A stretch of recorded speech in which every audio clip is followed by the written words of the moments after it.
Hey guys, this is Jared Scarlata and this is episode 2 of Thrive TV, and today we're going to talk about this little guy right here. This is a kettlebell. Kettlebells have been very popular as of late, so we're going to talk a little bit about where the kettlebell came from, how it originated, how it got to the United States, what the best things for you to do with the kettlebell are, and how to utilize it. So the kettlebell came about in the 1700s in Russia, where farmers used it to weigh their crops, which I found interesting. Around the 1800s, they started utilizing it for their army, for their training. Notice that it made them stronger and more powerful. And then they used it for their athletes shortly after that. It became popular in the United States in the late 1990s by a guy named Pavel Tsatsouline. Tsatsouline. Pavel Tsatsouline. And so he came over from Russia to the United States and made it popular with a company called the RKC, or with a certification called the RKC, Russian Kettlebell Challenge. That was the original certification that you can go get to be certified to be a kettlebell instructor. In 2012, he broke off and started Strong First, which is another another kettlebell certification now. So those are the two kettlebell certifications that we have, the RKC and Strong First. So there's tons that you can do with this thing, and how it's utilized within certification standards are different than how it's actually utilized by most people or trainers or classes.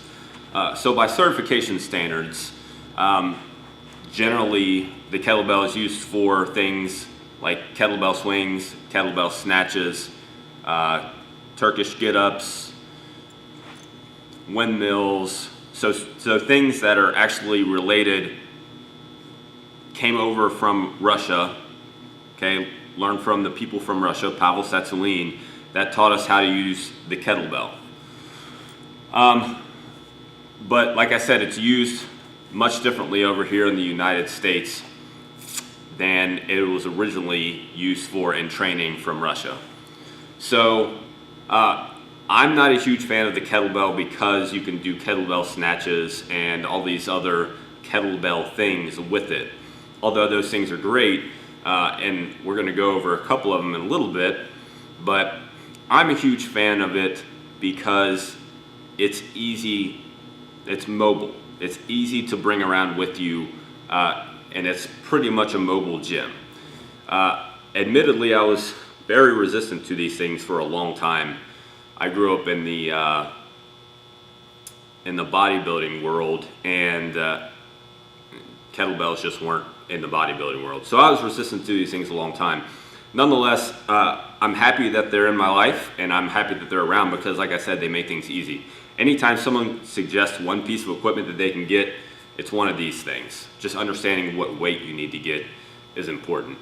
But nonetheless, it's very easy because you can use it for a whole lot of things. If you have this in your body weight, then there's a lot that you can do. There are a lot of different workouts that you can throw together if you have this in your body weight.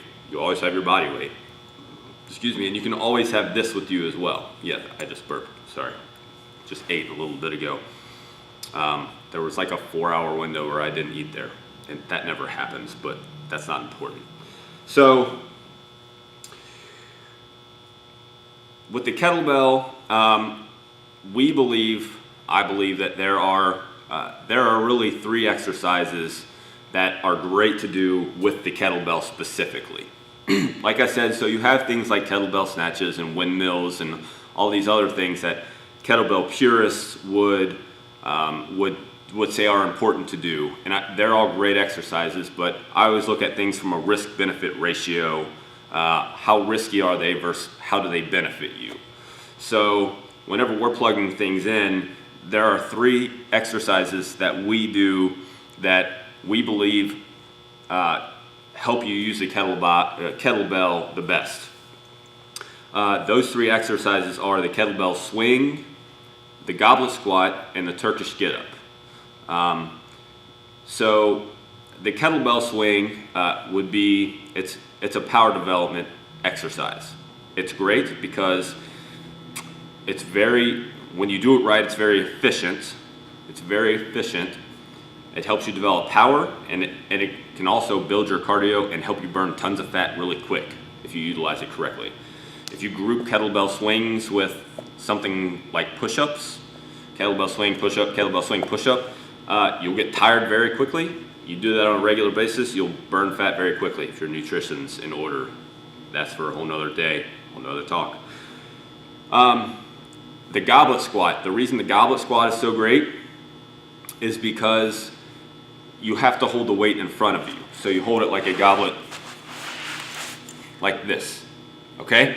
So you have to hold the weight in front of you, which forces you to stay upright. So if you are trying to teach yourself how to squat correctly and you automatically go under a bar and put a bar on your shoulders, naturally, most of the time, the first thing that you do as you go down or come back up, especially as you come back up, is your shoulders will dip down as you try and squat back up, as you try and push back up. What the goblet position does, what the goblet squat is, forces you to keep yourself upright because you have to hold it on the anterior portion of your body, the front of your body. So as you squat down and come back up, you have to stay up, otherwise down the weight goes. So that's why we like goblet squats with it. And then finally, excuse me, the Turkish get up. The Turkish get up, if you don't know what it is, I can't explain it all right now. This will all be linked. All videos for all these exercises will be linked in the description. But a Turkish get up is getting from the ground to standing and then back down with the kettlebell over your head. Great for coordination, great for core stability, great for shoulder stability, great for hip stability, great for a lot of things. So overall, it's just a really good exercise. So if you don't learn any other exercises with the kettlebell and you learn those 3, you're doing pretty good. So a couple of ways that you can group those exercises with other exercises and perform and have great workouts, or just use those exercises and have great workouts. Last time in episode 1, we talked about Tabata training. This is a perfect situation where we can talk about Tabata training and actually implement it. So kettlebell swings, for instance, you can do Tabata with kettlebell swings, Tabata intervals, kettlebell swings, 20 seconds of swings, 10 seconds to rest, 20 seconds of swings, 10 seconds to rest. Understand all this is predicated upon you having perfect form. You don't have back pain or knee pain because you're swinging or squatting. That's what people complain about with their swings, as their back hurts, or with their squats as their knees hurt. It's not the movement that's hurting it, it's how you're doing it. Again, another talk, another day, but so you can do Tabata with swings, you can do Tabata with goblet squats. 20 seconds on, 10 seconds off, 20 seconds on, 10 seconds off. It takes 4 minutes, you'll be tired. You can also group swings or goblet squats with body weight exercises. Try grouping swings with push-ups. Do 10 swings, 1 push-up, 10 swings, 2 push-ups, 10, 3, 10, 4, all the way up to 10 and 10. You'll be tired. Getting up and down off the ground, plus the swings, plus the push-ups all together, and you'll be tired. Goblet squats are a great thing to pair with pulling exercises, chin-ups or kettlebell rows. So 10 goblet squats, 3 chin-ups, 10 goblet squats, 3 chin-ups, 10 goblet squats, 3 chin-ups. Do 5 sets of that, and you've done 15 chin-ups and 50 goblet squats. So with those 3 exercises alone, and with Turkish get-ups, that's one thing that you can group with other things, but Turkish get up takes a lot out of your body, so grouping it with like heavy deadlifts or something like that, probably not the best thing to do. Not that it's going to be bad, but if you're trying to do heavy weight with your Turkish get-ups, I wouldn't group it with deadlifts. You can group it with some mobility exercises or some other accessory work, but grouping it with deadlifts, probably not.